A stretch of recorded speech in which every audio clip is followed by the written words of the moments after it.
G'day there, and welcome to this video where today we are going to fly the Saab 350.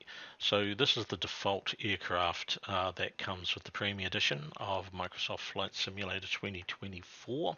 It's not an aircraft I've flown a hell of a lot in, mainly because of the fairly significant limitations that there are in relation to it.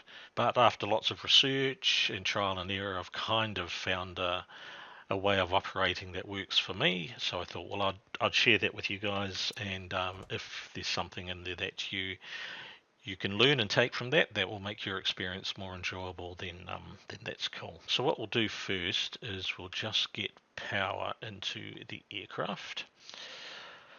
So it's always external power. You don't need to connect external power, it's just there, which is kind of cool, I guess. We then go up and we turn all the avionics on, and we then need to go in. I probably should have done the batteries first, but anyway, you work your way up the panel from bottom to top is normally the way, or top to bottom, depending on what pilot you talk to, I guess. We'll turn no smoking on. So some reasonably nice sort of internal sounds going on. Now, one of the things I did want to address was, and look, this has got nothing to do with the way the aircraft operates, but the door. So the door will only function, so if I was to pull the handle now, the aircraft is going to think, oh, you want to go outside. So then I'll pull the handle, the door will open, the stairs will come down, and I'll end up outside, which isn't what I want.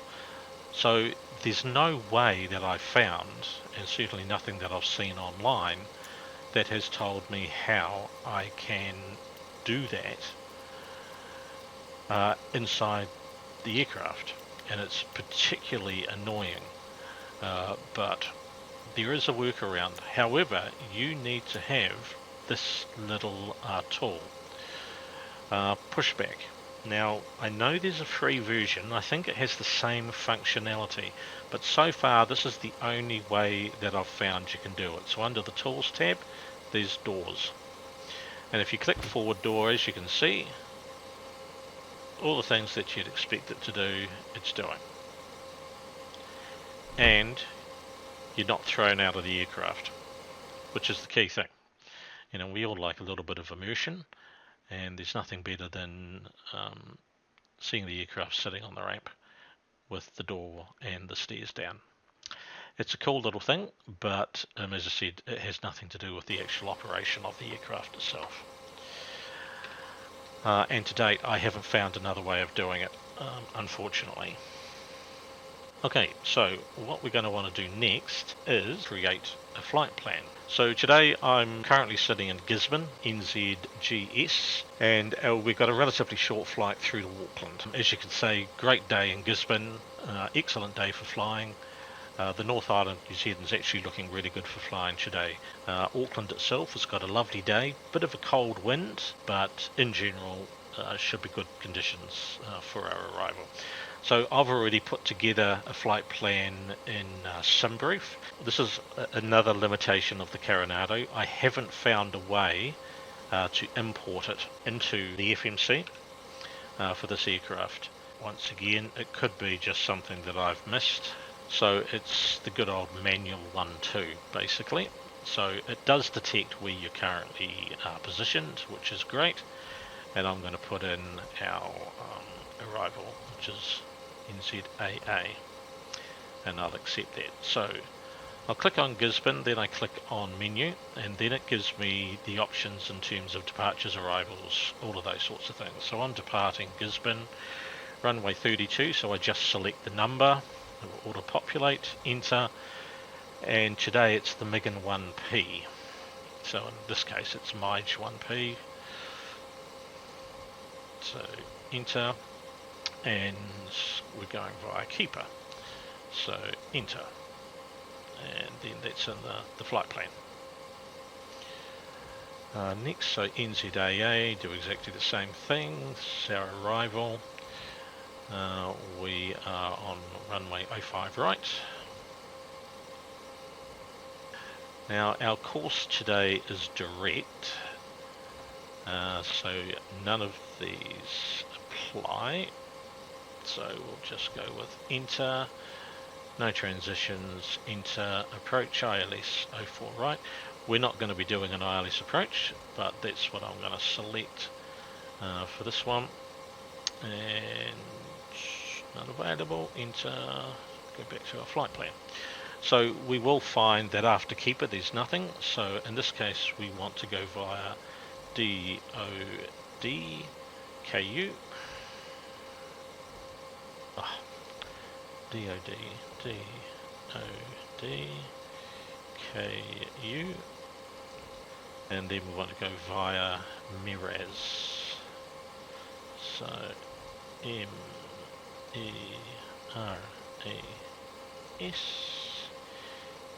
Yep. Enter, accept,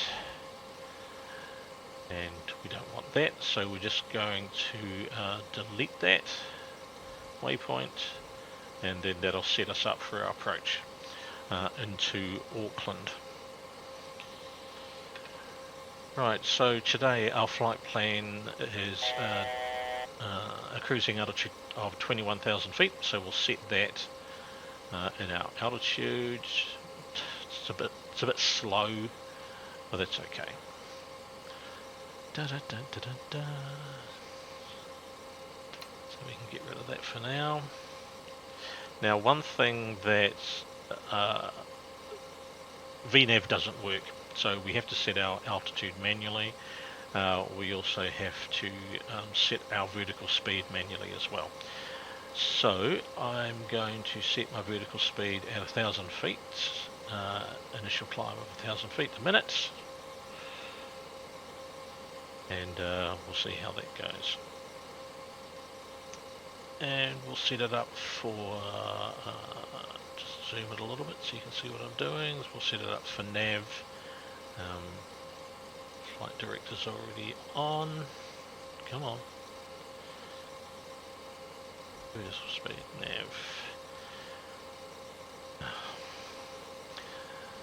This is one of the things you've just got to remember what you're working with. Okay, 1,000 feet. Alright. So, I think we are in pretty good shape to get flying. So we'll put on our, we'll leave those as they are, so everything's kind of set up for where it needs to be for now.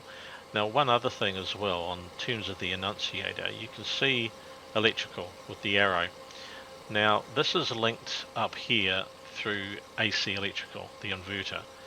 And the problem is that you can never turn it off, basically. You can't set the switch. You can see it's got an arrow, so it does something, but it won't let you set it, which is really annoying. So you're never going to get rid of that from your annunciator panel. Other than that, everything else looks pretty good. We'll just make sure we are sitting at the correct altitude. Yep, all of that stuff's looking pretty good. Alright. So we are now going to close up. So it's always good. Once again, remembering we can't do it any other way other than using the tool. So forward door.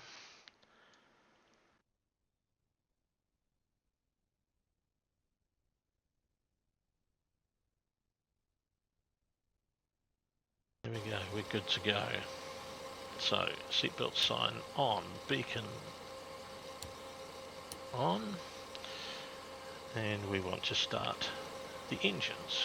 These are pretty straightforward, though I find they can be a little bit hit and miss occasionally, but we'll see how we get on today. So we want to go engine 1,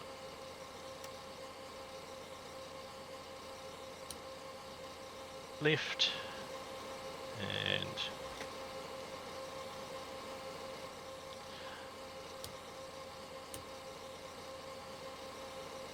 as I said, they can be a little bit hit and miss. There we go.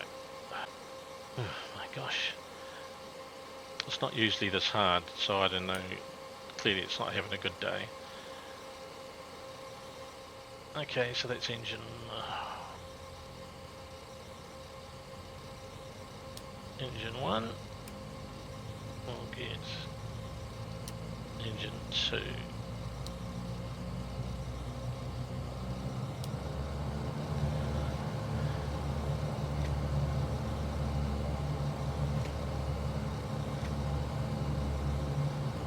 Because I'm probably doing it wrong, so here we go. Okay, engine 2. Okay. I think that was a lot harder than it needed to be.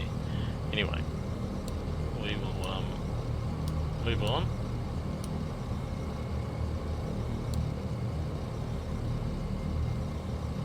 Okay, it looks like we're in pretty good condition. We will just lower our flaps. I normally set them to 15.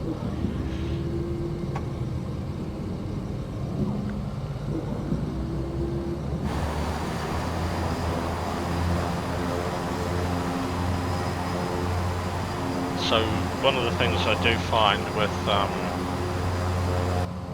with this bird is it'll taxi like hell. So you just have to be a little bit careful when you do take off.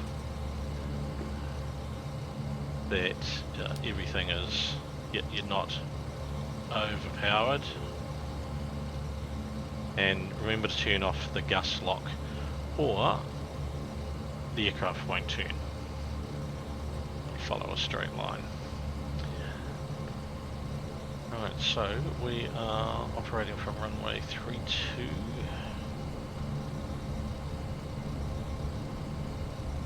So there's no traffic in the pattern today, so we're free to go. So landing lights will be on, strobes on. As you can see, the speed's getting away from us, so it's something you do have to watch.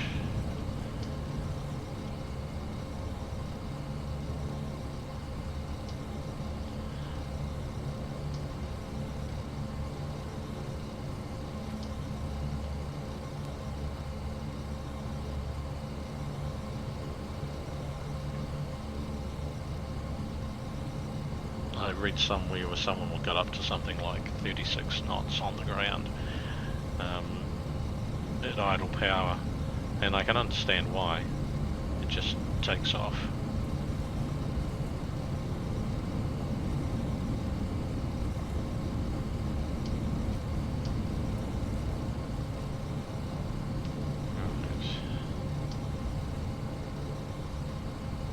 The brakes are fairly twitchy.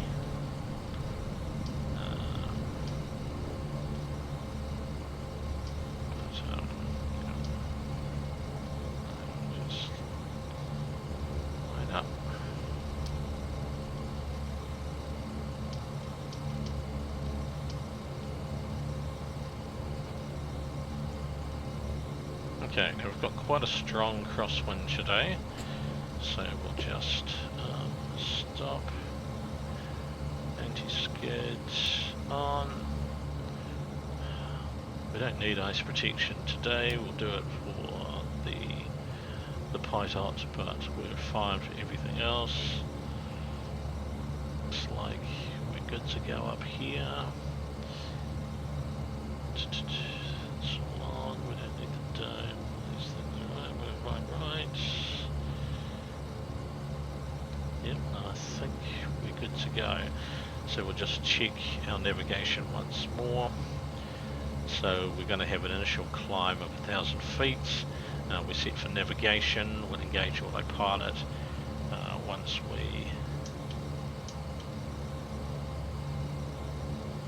we're above 300 feet, because I just want to show you how the navigation actually works. Got nothing to see on any of these things at the moment. Flap set, I think we're in pretty good condition. Alright, so we'll set our power levers full. Need you to bring up the power. Car brakes off, and we're away. Quite a strong crosswind, as I said, so we'll have to do a bit of work to keep her on the centre line. but we're looking for about 100 knots to take off. Yep, so V1 rotates. There we go. Good. Gear up.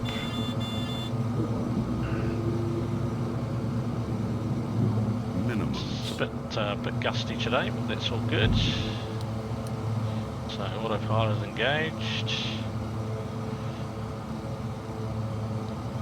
Yep, some quite gusty winds. We were kind of expecting that. Fairly strong winds across the North Island, but we hope to climb above that. Alright.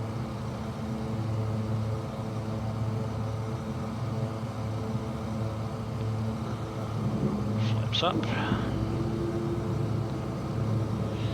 Just look outside. Always looks pretty.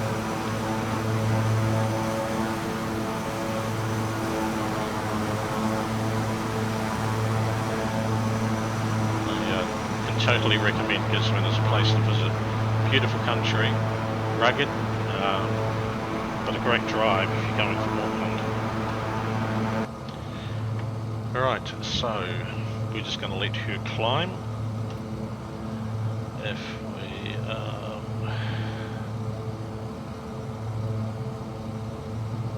so we'll go back to Debrief. We'll import the route into the EFB just so we can track it.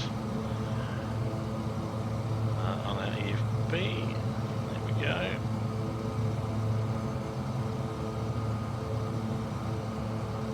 So Big Gag is our first sort of key waypoint.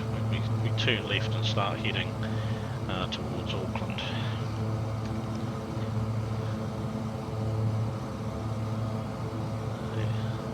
A bit of a screenshot fan, so I always had screenshots on Valenta.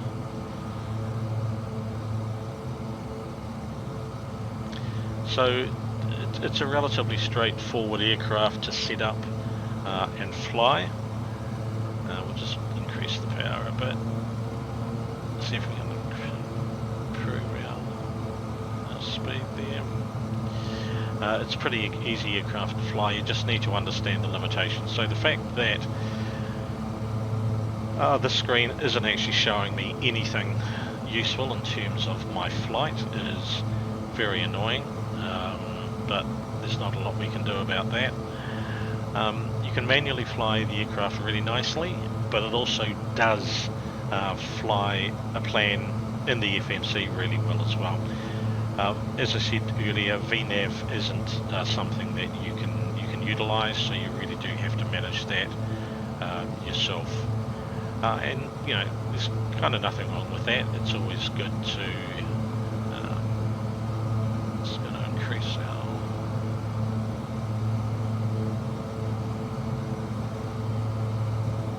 vertical speed here. There's nothing wrong with, you know, a good old manual fly, but as I said, it will hold the navigation really well. I don't know how well it does on approach or anything like that. I haven't tried. But in terms of the other things that we've looked at today, it's enjoyable, and I think that's the key thing. Anyway, I'm going to work through this climb and the journey north and pick this video up for our approach and landing into Auckland.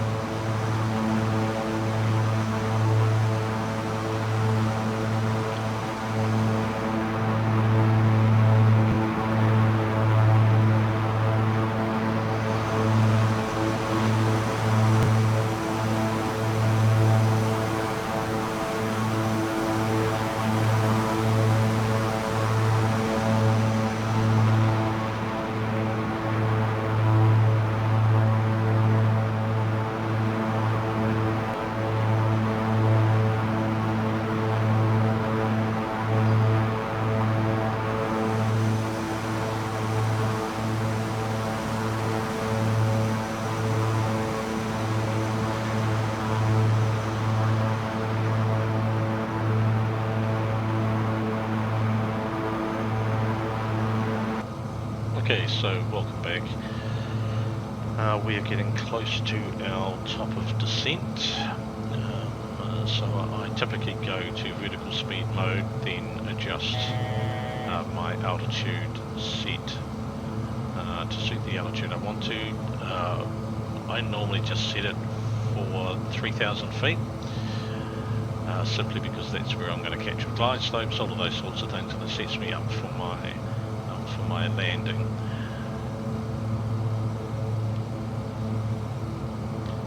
And then of course once I'm ready to hit my top of descent, which today I'm going to set at Dodku, then depending on what aircraft I'm flying, obviously this one doesn't have VNAV as I've said earlier, so I have to manually do that. Given we're at 21,000 feet, my descent's going to be fairly aggressive, probably 2,000 feet initially, and then we'll see how we're going. Now I have changed my approach somewhat, so what we're seeing on the EFB is a little bit different. We'll be heading over this way, across the steel mill, and then down for our arrival at 05 right, and this will be the RNAV approach. So the distance is a little bit further than shown on the EFB, but fundamentally little has changed. Conditions are still good in Auckland, a little bit more cloud since we departed Gisborne, but in general it's looking great for our approach. Some great views as we've gone overhead Tauranga, a beautiful part of the country. This model's looking beautiful. Sounds aren't too bad out externally. There's Tauranga behind us.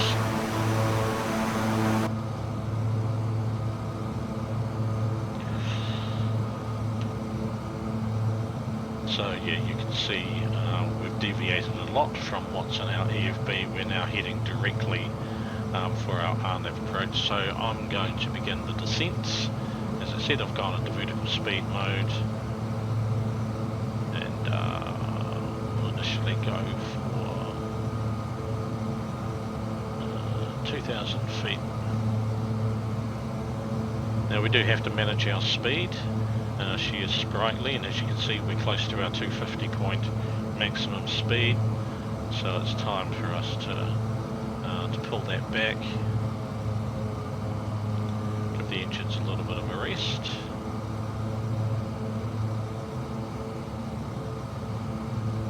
But we'll try and maintain speed of around 200 until we get much closer to Auckland Airport. For me personally, this is part of the fun of this aircraft. You know, with Boeings and Airbus, you just tell it you want to approach and it does most of the work for you until you decide you want to fly manually. But with this aircraft, its limitations almost becomes its strengths in terms of you have to fly it, which, as I said, I personally find enjoyable. Interestingly, this has gone out. The inverter, it just shows you that the DC electric probably has nothing to do with it either, because that's been sitting in external power the entire flight, and obviously we haven't had external power from when we started up at Gisborne, so that's a little bit weird. But that's off for some reason, so clearly I've done something differently this time. Don't ask me what, because I honestly have no idea. But what can I say? Very strange.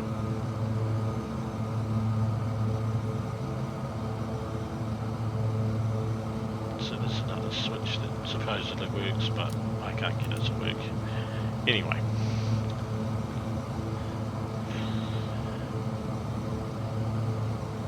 So we'll just let the passengers know we're making our approach. The wind seemed to settle down quite nicely. It was quite bumpy out of Gisborne, but once we got sort of above 13,000 feet, things smoothed out quite nicely, and at cruise, it was a very stable, smooth cruise. throughout, which is always good. I'm just going to lower that rate of descent.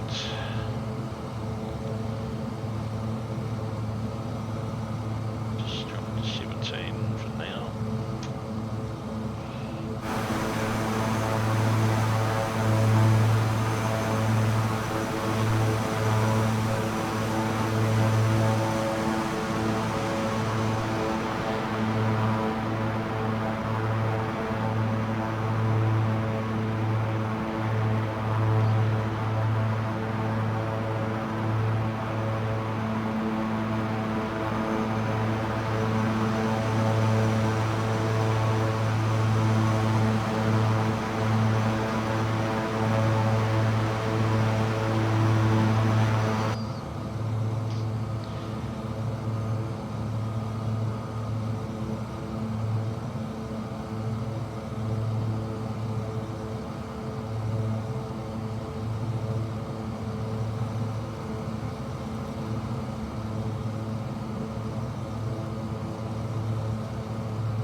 There are no window views by default, not that I've found anyway, but of course you can move around the cabin as you wish.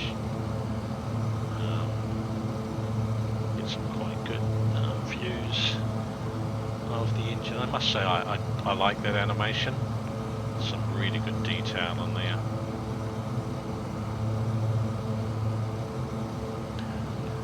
And the cabin itself, highly detailed. Yeah, it's an interesting model because there's so much about it that's been done really well, and there's so much about it that just lets it down, which is a real shame. But you know, it is what it is. It would be great if, because it is a premium aircraft, it would be great. And I know this sentiment has been expressed on the Microsoft Flight Simulator 2024 forums. It would be great if they could invest some time in actually just fixing the bugs. So this screen is a classic example. It should be showing my flight plan. You know, it should be following my path. I should be able to follow it. I don't mind so much if VNAV isn't functioning, because I can manage that. It is a prop after all. Different if it was a much bigger aircraft. But it'd be great if that worked properly. Some of the stuff up here worked properly. You know, being able to open the door, those types of things, just to lift it up, you know, a few notches would be fantastic. But this is one of the limitations, I guess, of Coronado aircraft in general, is they look pretty, but when it comes to systems and things, they can be very basic, and this is a good example of that.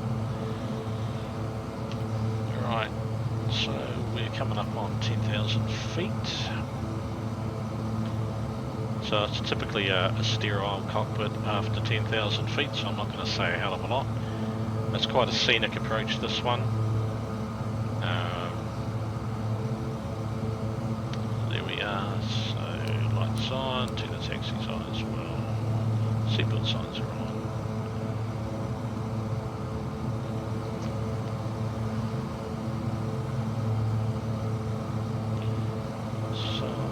Lower that rate of descent.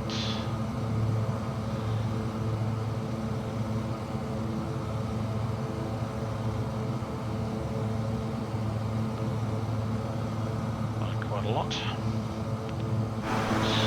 So looking on the outside of the aircraft.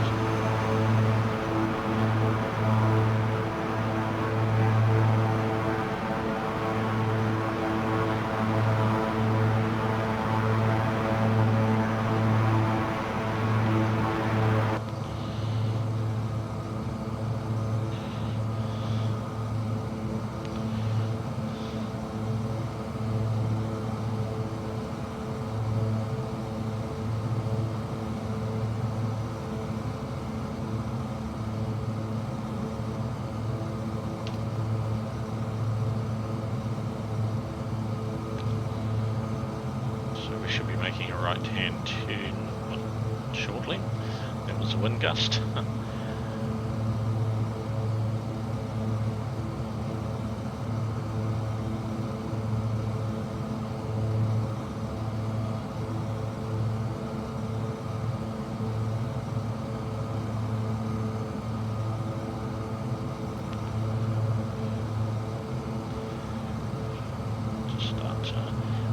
our speed a little bit here as well.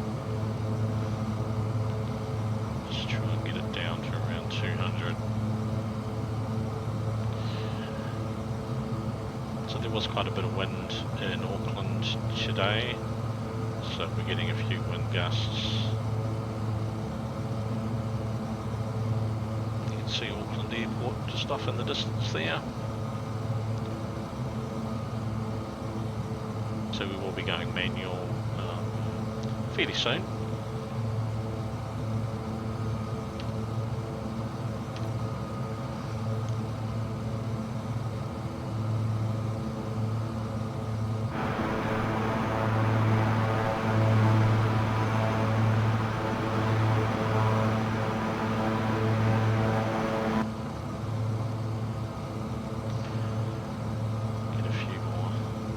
Screenshots in.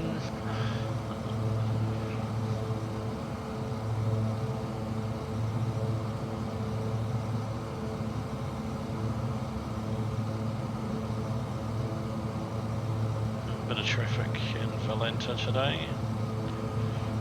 Looks like a few. Yeah, we've got a few heavies there, but a bit of light traffic as well, which is always good to see.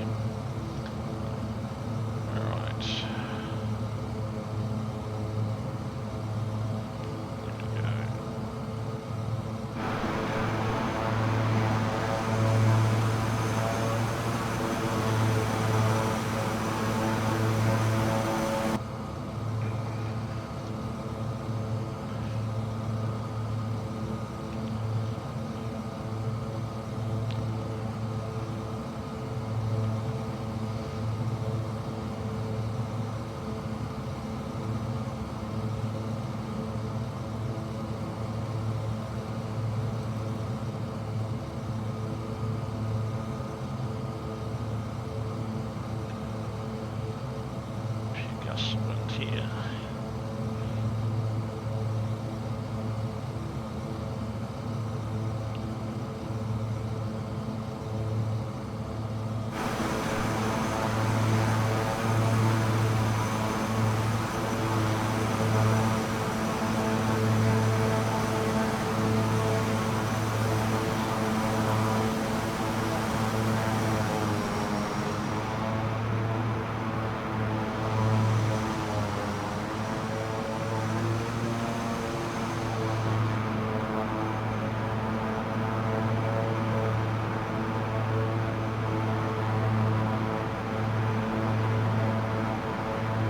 So there's the steel mill, just over here. So we'll fly over top of that. And that's one of our key visual references.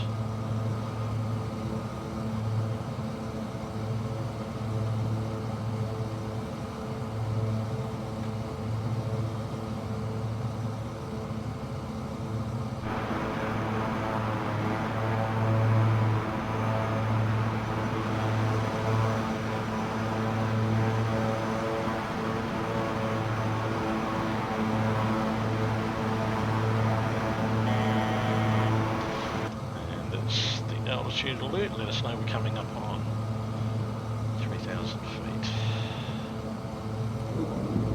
So we just dropped our first set of flaps.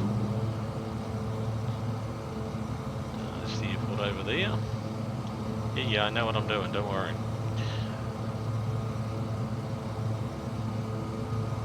There's the Tasman.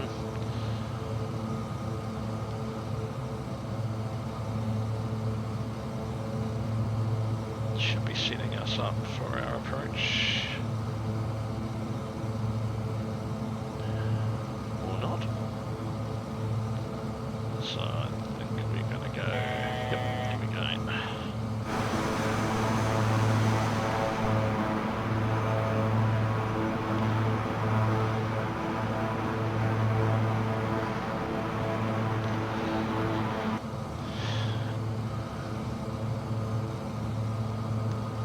Currently flying the RNAV approach. The aircraft's maintaining that, but we'll take over shortly. Nice views out the left hand side.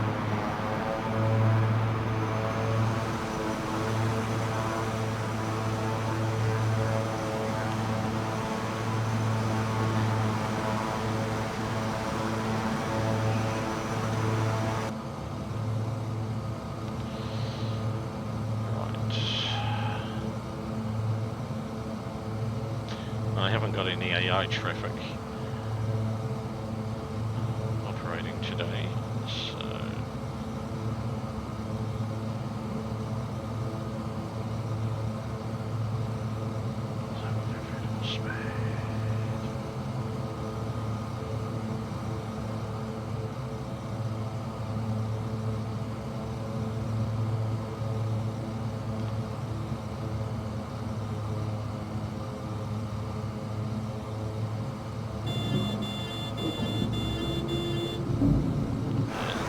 gear.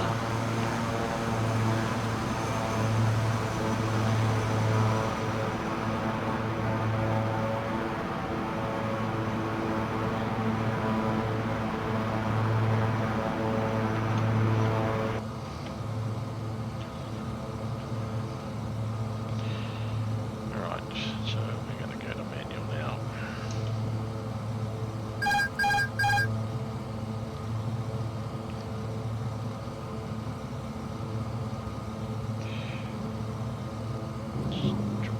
Flap down to 20.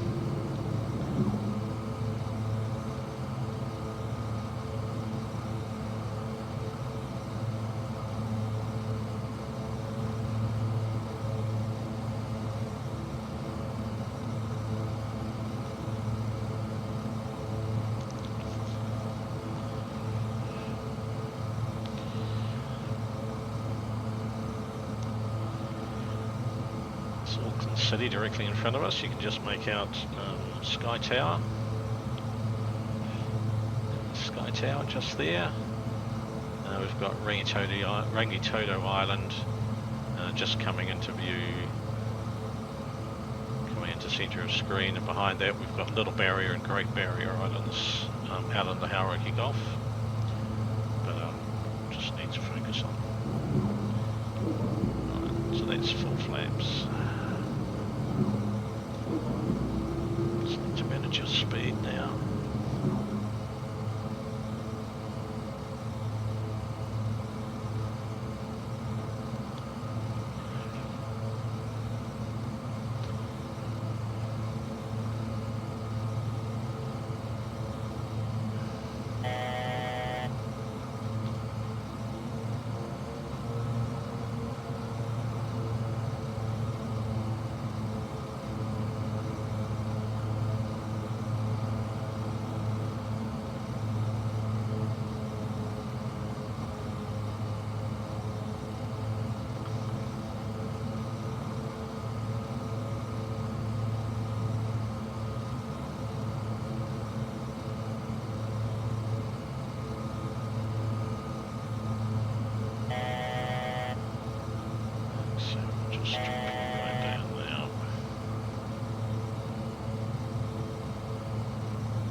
Established on the glide slope, we're doing reasonably well today.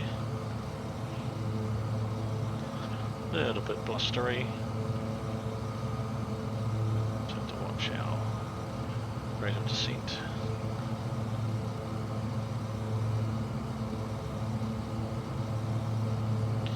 Just getting blown off centre line a little bit. That's alright, crabbing in somewhat.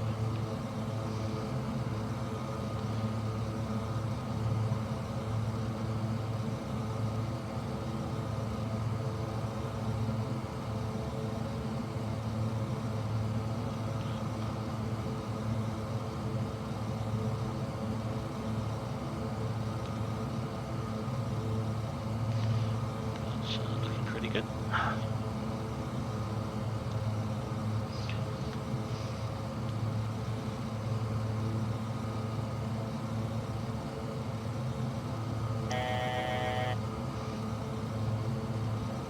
Minimums.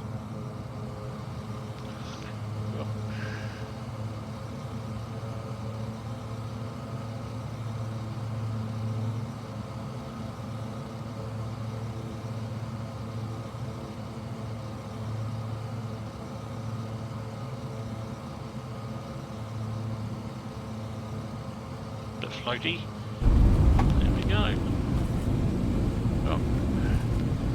Straight off the centre line quite a lot there, not so good.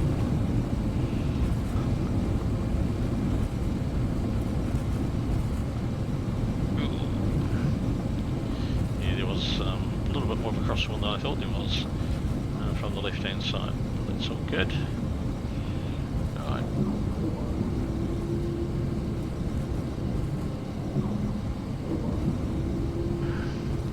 So, flaps up. Lights off, taxi lights on. Just have to manage your speed here. As I said, she does like to get away.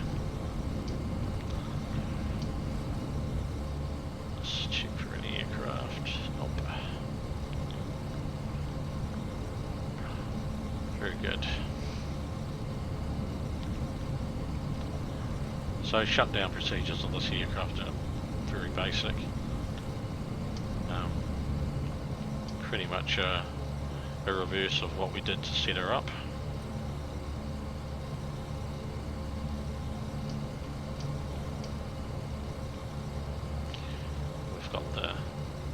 At the gates,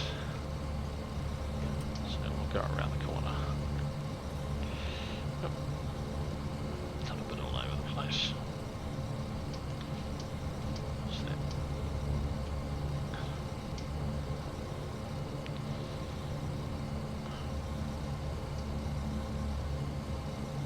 Just come in here.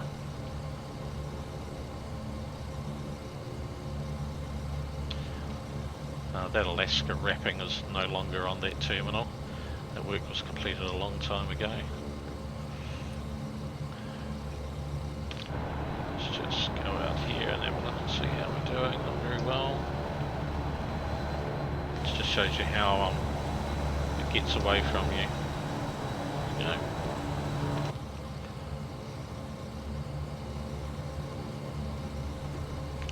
Parking brake on.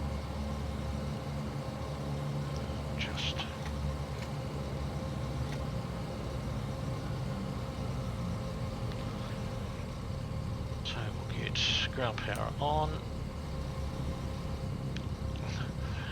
Change our selection back if I can find the damn thing. I can never find Auckland it. Airport Information X-ray 0500 Zulu. To external Wind power. 020 at 12. Visibility 6. Sky condition, few clouds at 3500. Feeling 5000 broken. Temperature 15. Dew point 7. QNH 1026. ILS. Okay, cool, very good. Okay, open up the door and let our good passengers out.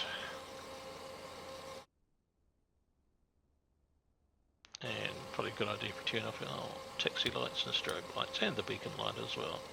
So I don't think we're going to need that. Seatbelt sign off. And everything else can stay as it is for the time being. And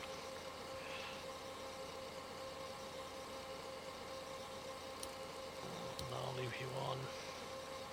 I'd love to know why that worked, well, this time, but anyway. So there we go. So this is how I fly the Saab. I hope it was informative, if nothing else, and maybe it helped you get a better experience with this aircraft.